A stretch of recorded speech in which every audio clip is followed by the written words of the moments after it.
Of keeping your health care plan isn't true. And they can keep it. The issue was chose. No, they can't keep it. They just got cancellation notices. Here is why Americans don't trust this healthcare law.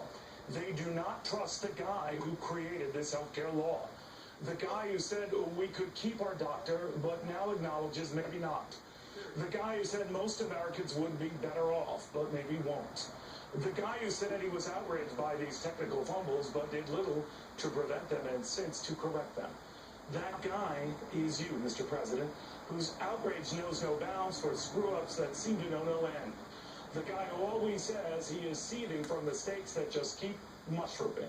Whose vows to fix the law you know had problems don't sound much different from similar vows you made after so many other problems. Your problems, Mr. President, your vows, Mr. President, you, Mr. President, the guy who said he was similarly outraged by an IRS that targeted conservatives and promised that he would get to the bottom of it, but hasn't. Promised the same thing about an overreaching Justice Department going after reporters, but didn't. Promised to be hands-on, but admitted these last few years of spying on foreign leaders, he was out of the loop. Failing to follow up on the things you said you would. Failing to follow through on the very healthcare law you vowed you would.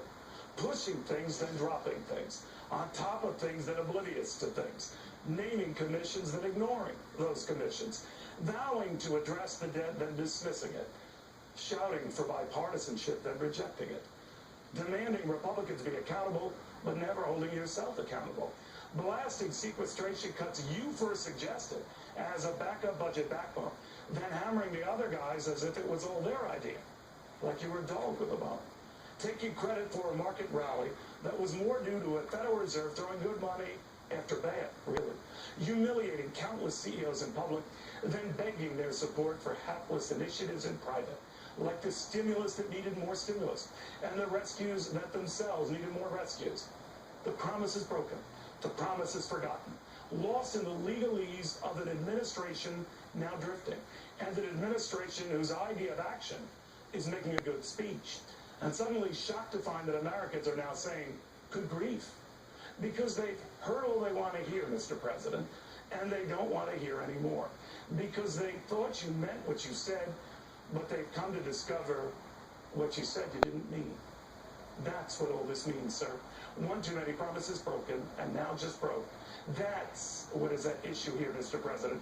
It's not that Americans find you to be a broken record.